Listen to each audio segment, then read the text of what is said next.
യുദ്ധം അവസാനിപ്പിക്കാൻ ആദ്യം റഷ്യ നടത്തുന്ന കൊലപാതകങ്ങൾ അവസാനിപ്പിക്കണമെന്ന് യുക്രൈനിയൻ പ്രസിഡന്റ് വൊളോദിമിർ സെലൻസ്കി.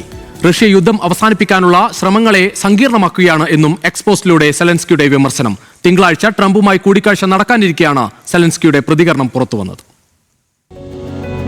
വെടിനിർത്തലിനുള്ള നിരവധി ആഹ്വാനങ്ങൾ റഷ്യ നിരസിച്ചു. റഷ്യ നടത്തുന്ന കൊലപാതകങ്ങൾ എപ്പോൾ നിർത്തുമെന്ന് പറയുന്നില്ല.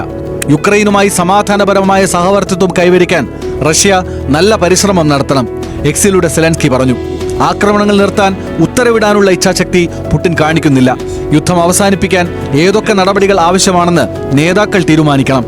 പുടിൻ ഇപ്പോഴത്തെ സാഹചര്യം സങ്കീർണമാക്കുകയാണ്. യുക്രൈനുള്ള പിന്തുണയിൽ ഉറച്ചു നിൽക്കുന്നുവെന്ന ബാൾട്ടിക് നേതാക്കളുടെ വാചകം സെലൻസ്കി പോസ്റ്റിൽ ഉദ്ധരിക്കുന്നുണ്ട്. പുടിനെ വിശ്വസിക്കാൻ കഴിയില്ല. സെലൻസ്കി ഒപ്പിട്ട നോർഡിക് ബാൾട്ടിക് 8 നേതാക്കളുടെ സംയുക്ത പ്രസ്താവന എക്സിൽ പോസ്റ്റ് ചെയ്തായിരുന്നു സെലൻസ്കിയുടെ ഈ പ്രതികരണം. സമാധാനത്തിനും സുരക്ഷയ്ക്കുമായി മറ്റ് രാജ്യങ്ങളുമായി സഹകരിച്ച് പ്രവർത്തിക്കുന്നത് തുടരുമെന്നും യുക്രൈൻ പ്രസിഡന്റ് അറിയിച്ചു. വെള്ളിയാഴ്ച നടന്ന അലാസ്ക ഉച്ചകോടിയിൽ യുദ്ധവിരാമം വേണ്ട എന്നാണ് റഷ്യൻ നിലപാടെങ്കിൽ റഷ്യക്കെതിരെ ഉപരോധം ശക്തിപ്പെടുത്തണമെന്ന് ട്രംപിനോട് സെലൻസ്കി ആവശ്യപ്പെട്ടിരുന്നു. എന്നാൽ പുടിനുമായുള്ള കൂടിക്കാഴ്ചയ്ക്കു ശേഷം സമവായ ചർച്ചകളുമായി മുന്നോട്ടു പോകാം എന്ന നിലപാടിലാണ് ട്രംപ്.